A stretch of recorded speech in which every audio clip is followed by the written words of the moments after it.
A powerful earthquake hits Afghanistan, killing hundreds, injuring more than 1,000, and destroyed well over 1,000 homes. Bangladesh arrested 4 in conjunction with the murder of an Italian aid worker last month. Plus, the United Nations says Japan's new child porn law doesn't go far enough. These stories are coming up next. This is the Asia Brief.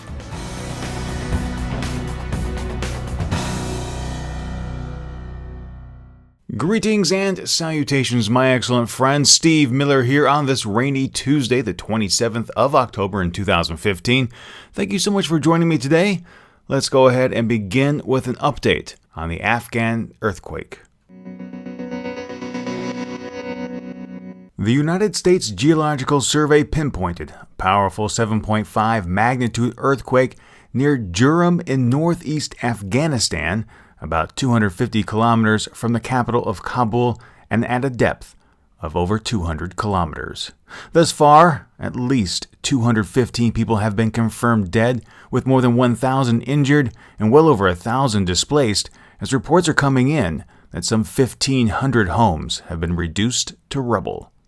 However, perhaps the most disturbing of all of these tales has been that of 12 girls who were crushed to death in a stampede as they attempted to flee their school. Officials say that at least 63 are dead in Afghanistan and 152 in Pakistan, but exact numbers are not known because phone lines are down and communication has been cut off in many areas. The quake was said to have lasted 1 minute and shook buildings in Kabul, Islamabad, and New Delhi. Traffic came to a standstill in downtown Kabul, where frightened people got out of their vehicles and waited for the shaking to stop. During a live news broadcast in Afghanistan, the anchor abandoned his desk while the quake violently shook the studio cameras. Rescue efforts are still underway, but due to the communication breakdown, they're being hampered. Last month, Cesare Travella, an Italian aid worker in Bangladesh, was out jogging when a motorcycle came up alongside him and gunned him down. It was the first of 2 high-profile attacks that some linked to ISIS, since the groom claimed responsibility online, in addition to this weekend's past bombing. Bangladeshi authorities always rejected the claim, and now seem to have proof to back it up that ISIS was not linked to this murder. Officials have arrested 4 suspects in conjunction with the killing and say they have all confessed.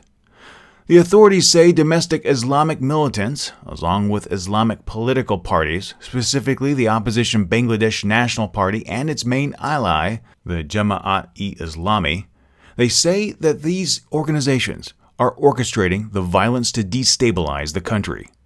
Police say the group of 4 were told by some big brother to kill a white aid worker and to create chaos.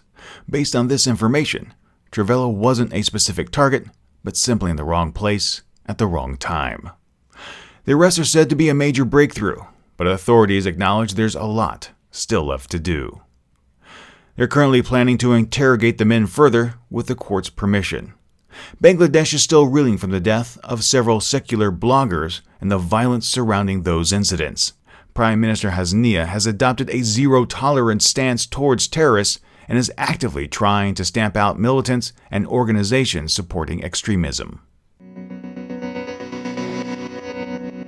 Last year, Japan's legislative bodies passed new anti-porn laws.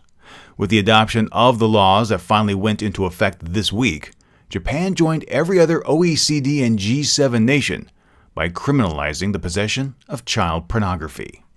The law bans possession of photographs and videos depicting real children under the age of 18, but doesn't cover animated features or drawings. Those that are in possession of child pornography face up to a year in prison or fine close to $10,000. The decision not to include anime or manga was divisive, prompting comments to flood in, and here are just a few. Quote, "As long as it's drawn and animated, no one gets hurt or used. I don't see any reason to ban it." End quote. Another comment said, quote, "For the most part, nothing should be censored. You would be hard-pressed to create a victim out of a drawing, though. So much as I don't want to see that sort of material, I find it difficult to find a reason to ban it." End quote. 2 other comments came in and said, "If it takes the children out of the equation, it is the biggest step, and please ban all."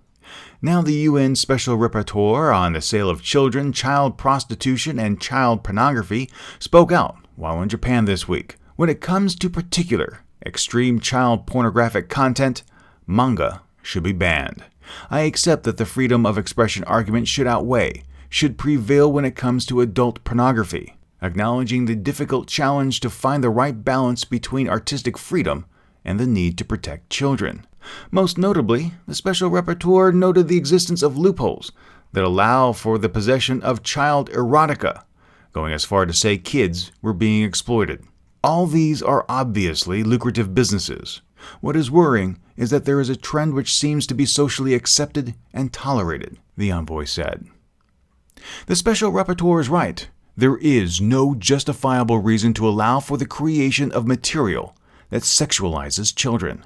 There is no artistic merit in the work, and it should be relegated to the trash can. The fact that it isn't in Japan shows the power that media sector possesses.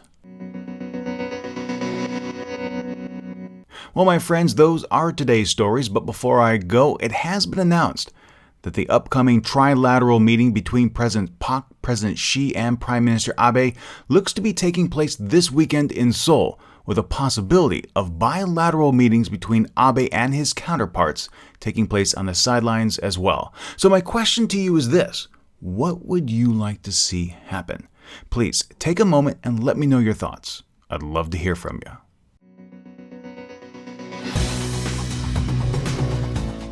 The Asia Brief is a special feature of the Asia News Weekly podcast.